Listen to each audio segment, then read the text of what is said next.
Bonjour et bienvenue sur la chaîne S Magazine TV. Pour ceux qui ne sont pas encore abonnés, cliquez sur le bouton et activez la clochette pour ne rien manquer de notre prochaine vidéo. Guerre en Ukraine, jour 171, Kiev et Moscou s'accusent à nouveau de tirs sur la centrale de Zaporijia.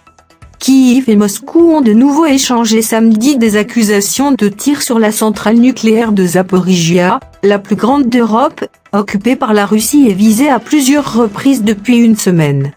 Limitez votre présence dans les rues d'Energodar. Nous avons reçu des informations sur de nouvelles provocations de la part des occupants russes, a indiqué sur Telegram l'agence nucléaire ukrainienne Energoatom, republiant le message d'un dirigeant local d'Energodar, ville dans laquelle se trouve la centrale, restez loyal à Kiev. Selon les témoignages des habitants, des bombardements sont à nouveau en cours en direction de la centrale nucléaire de Zaporijia. L'intervalle entre le départ et l'arrivée des tirs est de 3 à 5 secondes, ajoute le message. De leur côté, les autorités d'occupation installées par la Russie dans les zones qu'elle occupe dans la région de Zaporijia ont sans surprise accusé les forces ukrainiennes d'être à l'origine de ces tirs.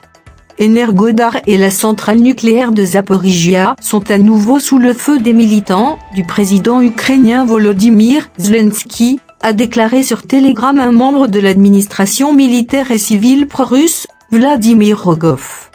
Les projectiles sont tombés dans des zones situées sur les berges du Dniepr et dans la centrale, a-t-il affirmé, sans faire état de victimes ni de dégâts. Le fleuve Dniepr, Dnipro en ukrainien, sépare les zones aux mains des Russes de celles contrôlées par les autorités ukrainiennes. Plusieurs bombardements dont les deux parties s'accusent mutuellement ont visé la centrale de Zaporijia depuis la semaine dernière, faisant craindre une catastrophe nucléaire et provoquant jeudi une réunion du Conseil de sécurité de l'ONU. Les premières frappes, le 5 août, ont notamment touché un transformateur de ligne électrique haute tension, entraînant l'arrêt automatique du réacteur numéro 3 de la plus grande centrale nucléaire d'Europe et le démarrage de ses groupes électrogènes de secours. Les dernières frappes en date, jeudi, ont endommagé une station de pompage et des capteurs de mesure de la radioactivité.